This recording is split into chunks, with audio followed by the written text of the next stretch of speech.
Angel. How are you? Good, good. The city of New York, Boricua from the Bronx. Hey, what's going on, everybody? It's your boy Angel R talking. Today I am talking with someone that I met years ago, a Hot 97, and we were on Street Soldiers. Dr. Darrin Porcher. How you doing, Angel, good sir? Angel, I'm good. You're the man. I'm so glad to have the ability to appear on this podcast so we can speak to some real terminal issues that are impacting on society. Actually, that day that we met, we were also on Fox with Lisa Evers. She did a little, Right, you killed it on both ends. You killed it on Fox and you killed it on Hot 97. You're a beast. Now, was that your first news appearance, or had you done some before that? No, I had done several news appearances in the past, so that wasn't my first time being on television. Okay. Tell people about that, because that's important, because it gives them an understanding of why you're always being sought out, including by me. Well, I guess I'm able to satisfy a multitude of different aspects in connection with news. And so, it just goes back to, I'm a prior Air Force vet such as yourself. I think we were in the same unit, if I'm not mistaken. You were in the 514th or the 34th. Yeah, 514. And so, yeah. Right, exactly. So, I did that initially as an enlisted airman, and then I got a commission in the Army, and I became an officer in the Army. And so, initially I did the 4 years of active duty, and then, after leaving the active duty component, I worked at the United Nations for a year. After working in the UN for a year, then I was, I guess I became a member of the NYPD, did that for 20 years, police officer, sergeant, detective, and lieutenant. Performed a multitude of different roles as it relates to my 20-year tenure in the NYPD. But just at the same token, simultaneously, I still performed reserve duties in connection with the Army Reserve. That being said, the educational component came into play, bachelor's degree, master's degree, and I have a doctorate degree from Fordham University. And so oftentimes, when a lot of this news stuff comes up, questions will arise such as military issues or, matters of importance in connection with social issues or the arena of criminal justice based on my background as being a police officer. So I think that multifaceted aspect is what allowed me to engage in a lot of these media appearances, so to speak. And as it relates to that, subsequently reached to the top of the mountain. And now I'm on with Angel Rodriguez, holding it down. Yo, this shirt and this hat are both from basic training. Air Force Base in San Antonio, Texas. It's starting to kind of, I've had this since 97. I still work out with this one. And this was my basic, the PT gear. I still have it. So it's a piece of nostalgia. Just give you a quick story, right? When I went through in '86, we wore white T-shirts and the olive green pants, so to speak. We didn't have PT uniforms the way you did when you came through in '97. So keep in mind, we're talking 12 years prior to you coming in. But now I'm looking at what you're wearing. I'm like, wow, that's what the PT gear it was that they were using. And things have evolved, and I'm sure they're even using something different. Oh yeah. So when we look at embarking upon military service, you need to insert yourself into the branch that best fits the needs that you have moving forward. So whether it's Coast Guard, Army, Navy, Air Force, or Marines, if this was the best fit for you, then by all means, that's what you should apply yourself to. And fortunately, it seems as if you were happy with your decision in becoming an airman, and I guess it came to fruition on the back end. I think all these things happen for a reason. When I went in, they would address me and I would scream, "Sir, Airman Rodriguez reporting is ordered." And they asked, "Why are you screaming?" "Sir, Airman Rodriguez reporting as ordered. I do not understand." And they had to condition me out. Statement. Yeah. Well, the MTIs, it was a whole lot of screaming and hollering, man, but I went through back in '86. So that was the natural order of business in terms of how you were addressed and how you addressed them. You presented your reporting statement, "Sir, Darrin Porcher reports as ordered. Sir, boom, boom, boom, boom, boom." And that's kind of the way it went.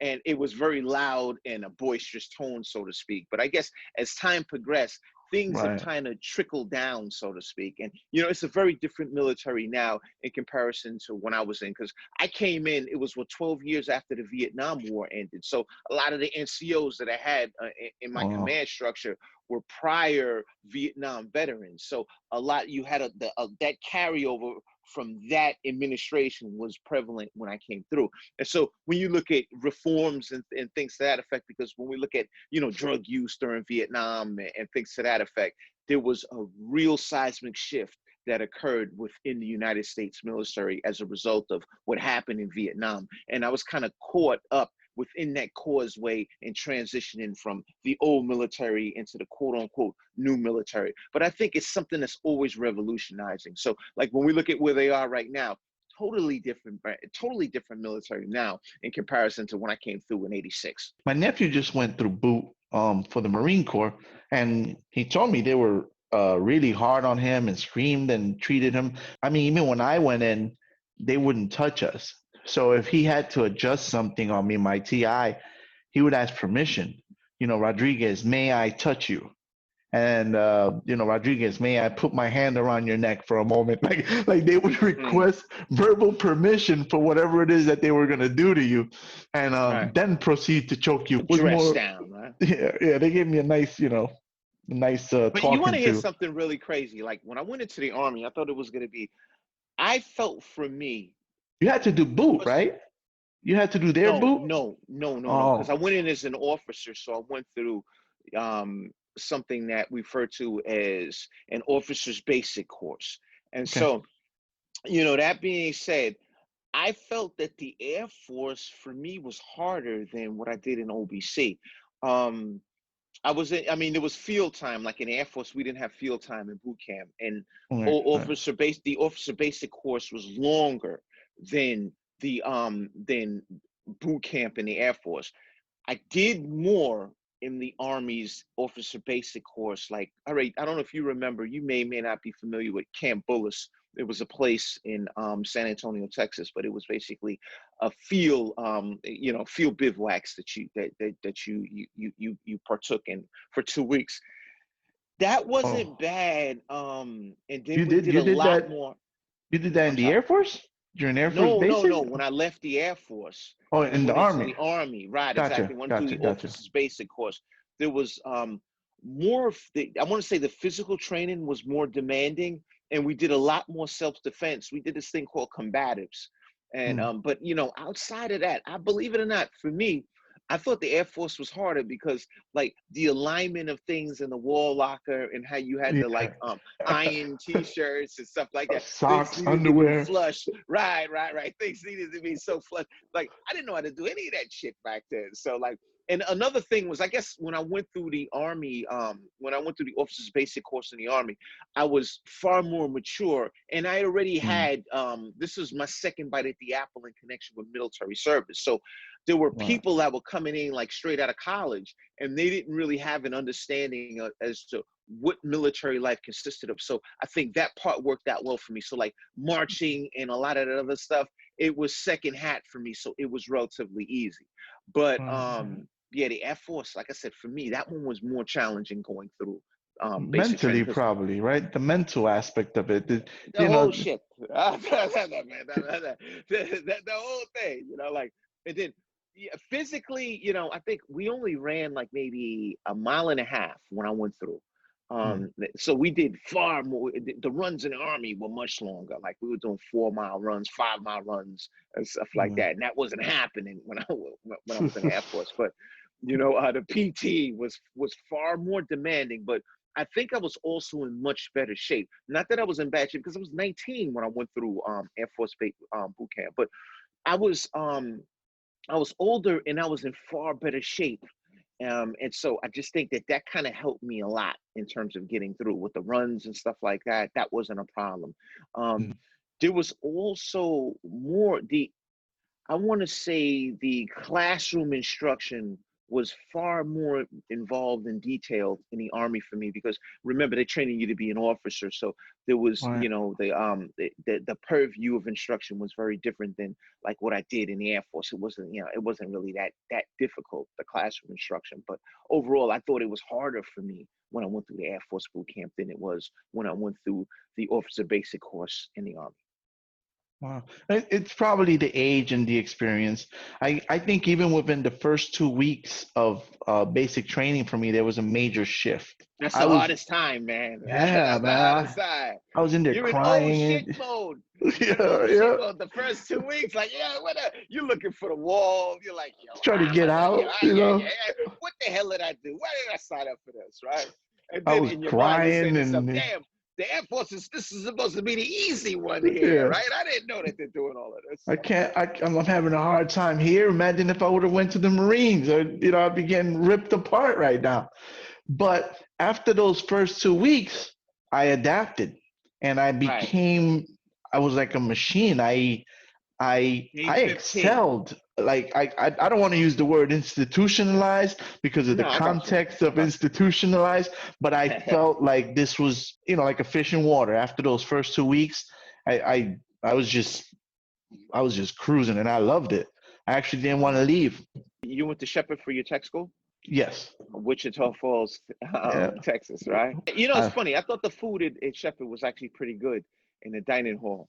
I Um, I'm gonna agree with you on that. yeah, I thought it was real good, actually. I love the omelets. Yeah, the food I was actually love the pretty good there. omelets. I I The I good old days. I've never had an omelet that was as good as my shepherd omelets. Okay, Yeah, I do okay. I do remember that. And I Yeah. had to go back there years ago for a 7 level school. And when I went back for 7 level school, that's when I got the chance to kind of just stretch out a little more. And I would never live in Wichita Falls, but at the same token, it wasn't bad, man.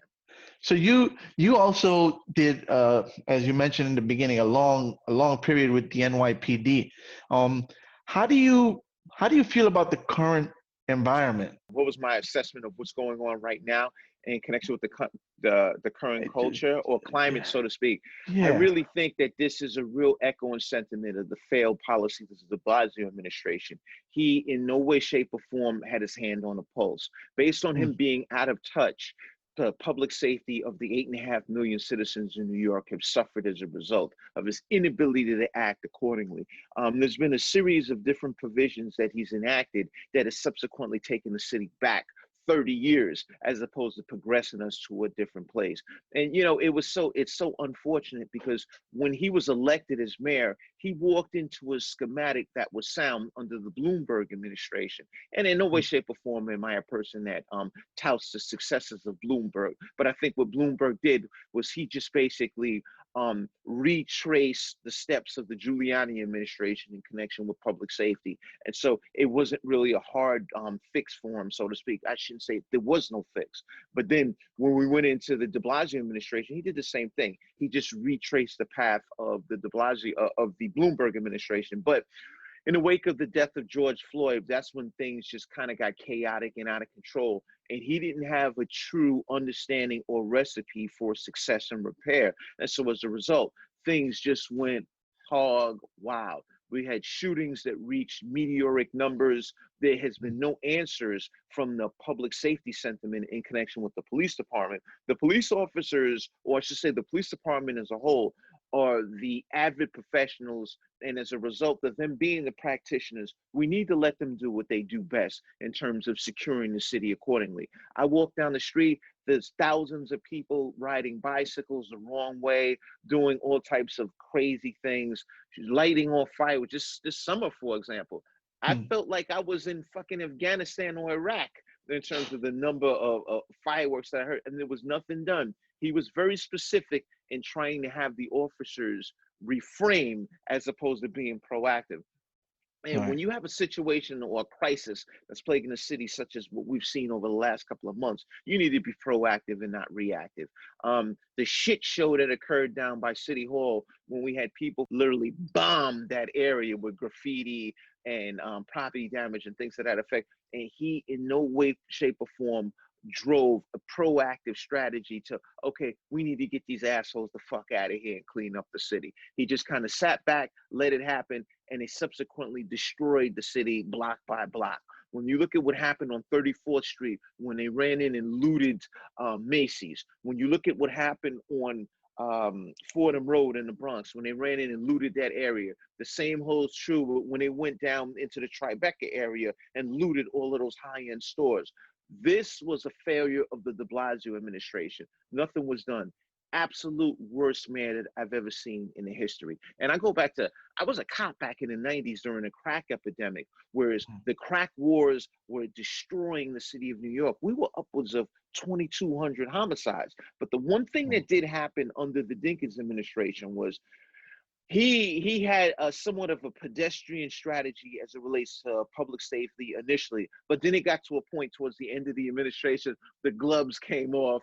They hired police officers in epic proportions, and then they put in these impact zones, and that's when we had something referred to as Operation Takeback, where we had proactive enforcement that subsequently started to decline the crime rate. And then when Giuliani came in, all he did was he just attached to what happened at the end of the Dinkins administration in terms of the high numbers of cops. This is a time that you need to put your foot down.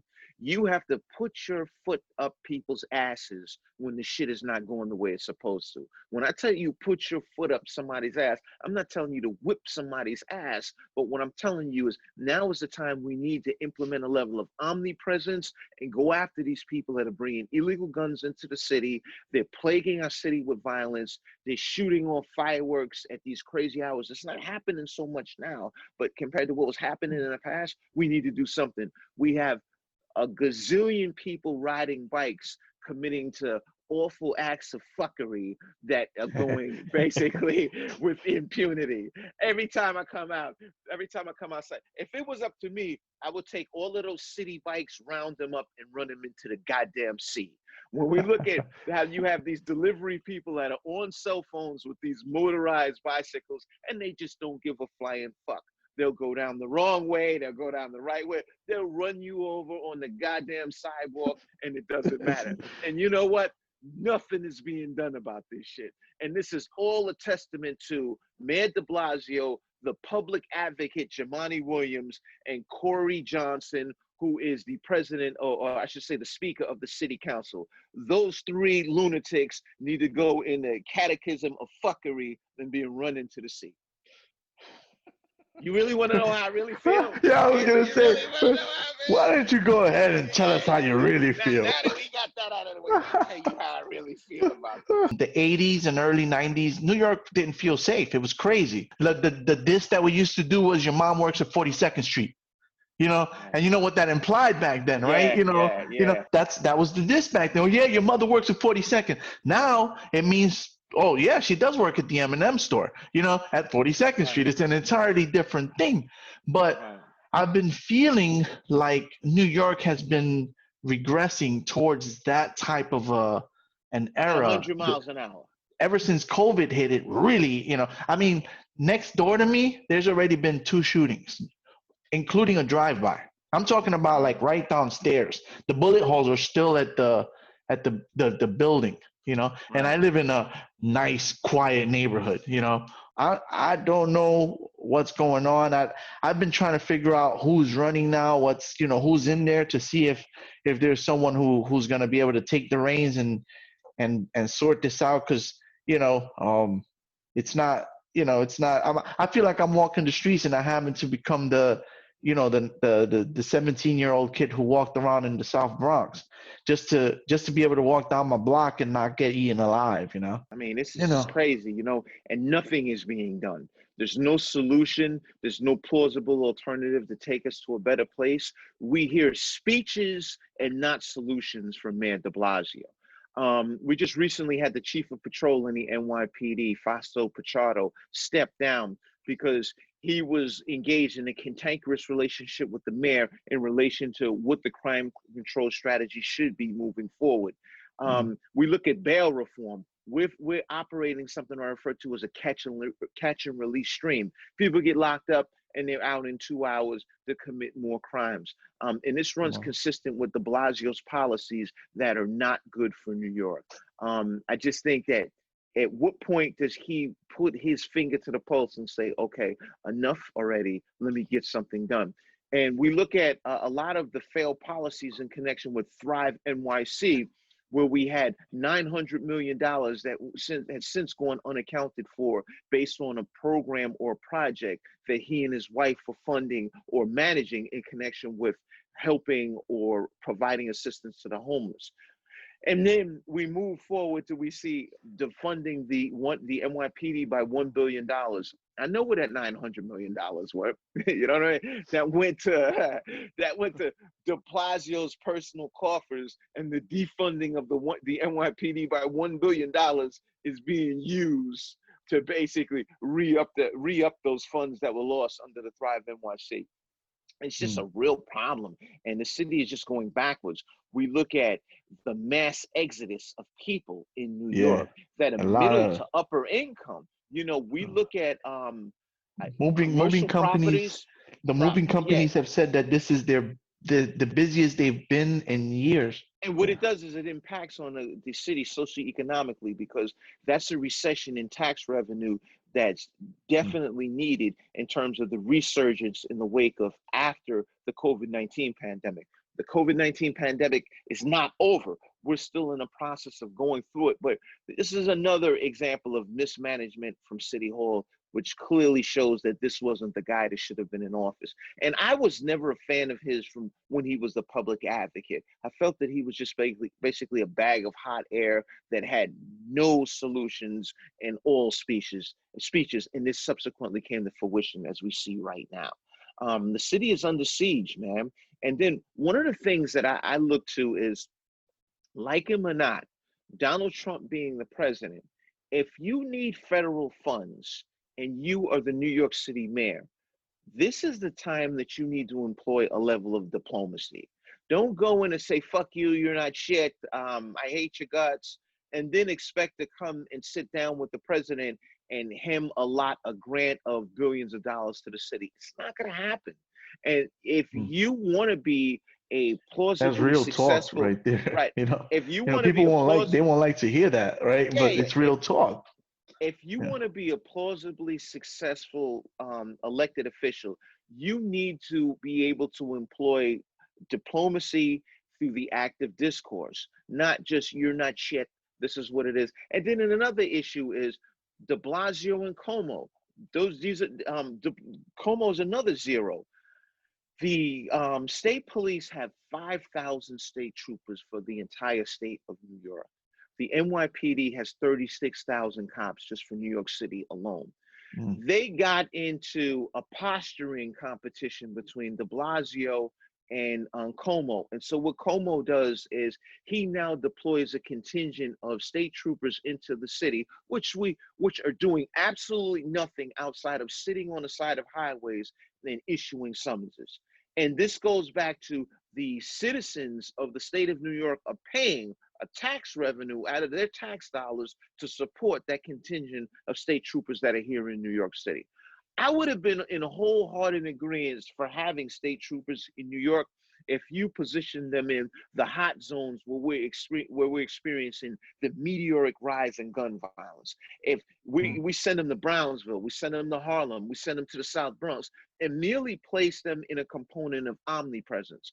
If they're going to respond to these situations, fine, but not sit your ass on the side of the highway pulling over speeders. That's not what we need. We are under siege. And it goes back to the mayor and governor are going through this thing between themselves, and it's ultimately hurting us as citizens. They failed to employ diplomacy for the betterment of us as citizens, and we clearly see the end result of two tragically flawed politicians as a result. These are supposed to be adults. I've had on Zeros. I've had on this very podcast, I've had Trump supporters, and I've been able to have dialogue and understanding, and I would consider them friends.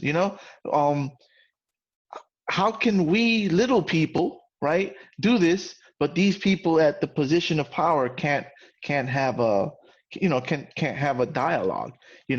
I don't necessarily agree. So I had a Latino Trump supporter come on, and we were talking and engaging, and I didn't agree with what he said, but that doesn't mean that I can't talk to him. That doesn't mean that we can't agree on some things and in some way try to find a consensus. That's the problem with these politicians and with society in general, right? Because whenever I put up if I put up a post that says Trump did something good, this is what he did, right? I am not saying that I agree with everything Trump did. I'm not saying that I am going to vote for Trump. I'm not saying that I'm a Trump supporter. I'm saying he did a good thing, and I am acknowledging that good thing. And If you I probably do, extreme blind backlash, whether it was oh, good or bad, what was I get posted. And that attacked. just goes to how people are blinded by their politics and unable to view through the lens of what's right for society. Yeah, I get attacked. I've had people unfriend me, and I said, guys, do you not see how often I call him on the things that I don't like? But if he did something right, why can't I not give him credit? Why can't I not? He released a black grandma from prison who was imprisoned, in my Criminal opinion. justice reform. He Far too long. It was an excessive time of imprisonment, and I saw that because it was a nonviolent offense. and I think that was a good thing. Right. I think that was a good thing, and I got attacked. I get attacked for it, and that's the problem. It's not just the politicians amongst themselves; it's us, people, individuals at the lower level too, who whenever we do try to be reasonable, I've been told that I flip flop, and I don't flip flop. If Trump did something good, I'm going to give him his props. Right. If Deblasio did something good, which one thing that he did, Angel, not to cut you off, one thing that I give him an immense credit for is when he ran for president. Because when he ran for president, he now universalized his incompetence throughout the whole country, and we all got the chance to identify the zero that he is. He polled lower than 1%. And so I think that was the best thing that he ever did, because he now just put his incompetence on display to the whole country. Yeah, I don't know what that was about. That try to change his whole look with skinny jeans and Yeah. I mean, I mocked the guy, but at the end of the day, we're the ones who suffer because the city's, Absolutely. look at the city right now where it's at. I always compare us, and we're not even that old, so it's kind of arrogant of me to say it, but like I've said, look at the Roman Empire. They were like the most powerful empire for a time, and now gone. Is that where we're headed? 200 years from now, are they going to look back and look at those Americans? They had so much going for them, but they destroyed themselves because they couldn't simply talk. I'm glad that you had me on and we were able to discuss some terminal issues of relevance that are impacting on our society. And, just we have an information exchange in connection with the way I see things, the way you see things.